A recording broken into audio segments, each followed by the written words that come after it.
Donc l'année dernière, on a sorti les balances du club planeur avion qui sont certifiées, on a pesé tous les ULM de la plateforme. Ça va de 260 à 330 kg. À 330 kg. Ce problème existe depuis que l'aviation existe. Le problème du poids, on s'est focalisé sur l'ULM parce qu'il n'y a que 2 places et parce que c'est... Bon. Mais c'est valable pour toute l'aviation. Qui peut me dire aujourd'hui que tous les dimanches ne décollent pas des avions qui sont hors les clous au niveau du poids? Est-ce qu'un 150 avec 2 pilotes de 100 kg et les pleins, est-ce qu'il est dans les clous? Non. C'est un avion certifié. C'est un problème de responsabilité. Un TB9 par rapport à un TB10 ou un TB20, est-ce que si tu mets 4 personnes dedans, est-ce que, et que tu fais les pleins, est-ce qu'il est dans les clous? Non. Et ça se passe tout le temps. Donc après, c'est une question de responsabilité. Je sais que tu as raison. Le mec, il a un appareil de 360 kg. Ok, il n'est pas dans les clous. Il prend sa responsabilité. C'est un problème de responsabilité individuelle. Quand tu es sur l'autoroute, c'est 130. Si tu fais 180, tu n'es pas dans les clous. Si tu le dépasses, tes assurances, elles fonctionneront pas plus qu'elles fonctionneront en ULM si tu dépasses le poids.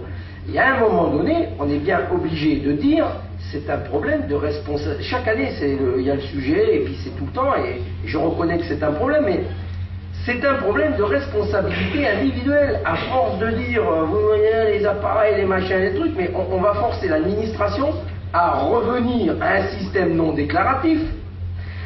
Quel a été le gros problème de la création de la classe 6 hélico ULM? C'est que ce sont des gens, on n'avait pas de spécialistes hélico, ULM ça n'existait pas, donc on a pris des gens de l'administration, je parle, des gens de l'hélico classique, et qui se sont retrouvés tout d'un coup à découvrir le système déclaratif ULM. Mais je t'assure, ils se sont tirés les cheveux. Et là, il y a des témoins, c'est pas moi qui exagère, on était plusieurs. Mais le gars, il dit, mais comment vous pouvez faire? Mais c'est pas possible. Comment? Il n'y a pas de calife de type. Comment on passe pas chez le médecin? Comment c'est déclaratif? Vous déclarez quoi? N'importe quoi. Et il a fallu quand même pratiquement 2 ans pour que la même personne ou les mêmes personnes disent, bon, finalement, bon, faut dire qu'ils avaient affaire à forte partie parce qu'on n'était pas prêt à lâcher le morceau. Mais, tu vois, et là c'est pareil, cette histoire de poids, c'est un problème de responsabilité individuelle.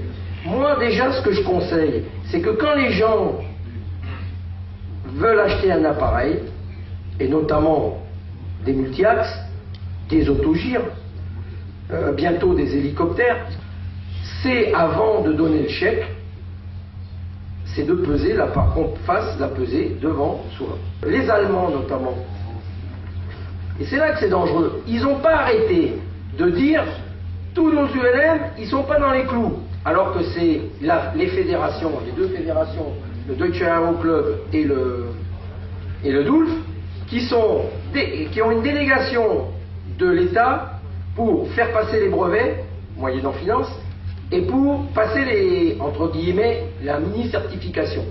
Bon, moyennant finance. Alors, évidemment, c'est leur business. Et c'est pour ça que je préfère ne pas avoir à le faire. Et après, c'est eux qui se plaignent que leurs ULM sont trop lourds. Et de dire, ils sont trop lourds, donc il faut monter à 600 kg.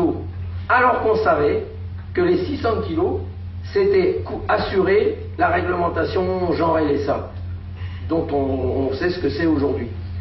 Donc, c'est très dangereux de dire en permanence qu'on est trop lourd, et par contre, c'est à nous tous, individuellement et collectivement, d'agir pour qu'on ait des ULM qui soient dans les clous. Et ça existe, il y en a. Alors évidemment, après on dit, celui-là il me plaît, je vais à tout prix le prendre. Puis après on rajoute ci, puis on rajoute ça et tout. Bon, plutôt que de se dire, je vais regarder les spécifications techniques des appareils et je vais prendre celui qui correspond à mon poids. Est-ce qu'il n'y aurait pas moyen que la Fédé fasse circuler des balances de qualité, quoi, pour pouvoir éventuellement poser les machines dans les clubs et se les faire passer club après club? Ben moi je pense que ça, et ça a déjà été fait, moi je pense que ça doit être fait au niveau régional.